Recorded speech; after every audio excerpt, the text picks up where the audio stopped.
morning, my name is Marina. Today I'll be reading Mark chapter 5 verses 1 through 20. A reading from the Holy Gospel according to Mark. They came to the other side of the sea, to the country of the Gerasenes.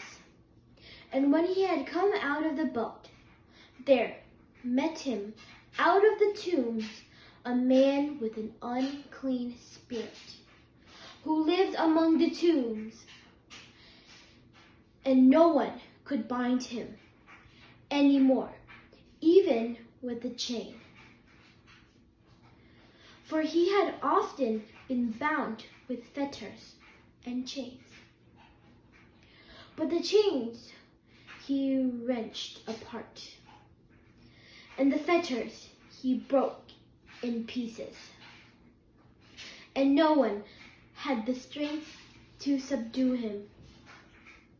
Night and day among the tombs and on the mountains he was always crying out and bruising himself with stones. And when he saw Jesus from afar, he ran and worshipped him. And crying out with a loud voice, he said, "What have you to do with me, Jesus, Son of the Most High God? I adjure you by God, do not torment me." For he said to him, "Come out of the man, you unclean spirit." And Jesus asked him, "What is your name?" He replied, "My name is Legion, for we are many." And he begged him early not to send them out of the country. Now, a great herd of swine was feeding there on the hillside. And they begged him, "Send us to the swine, let us enter them."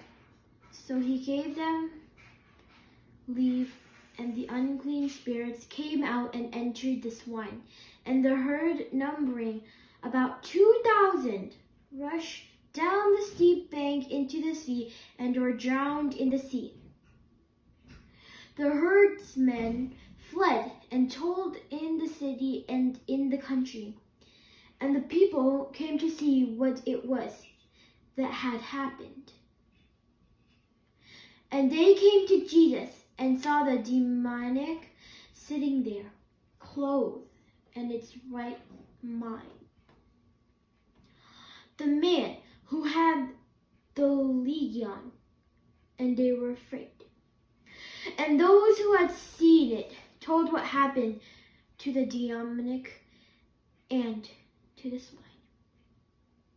And they began to beg Jesus to depart from their neighborhood.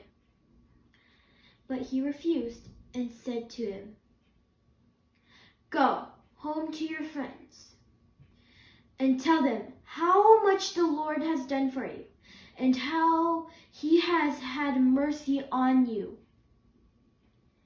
And he went away and began to proclaim the Decapolis how much Jesus had done for him, and all men were marveled.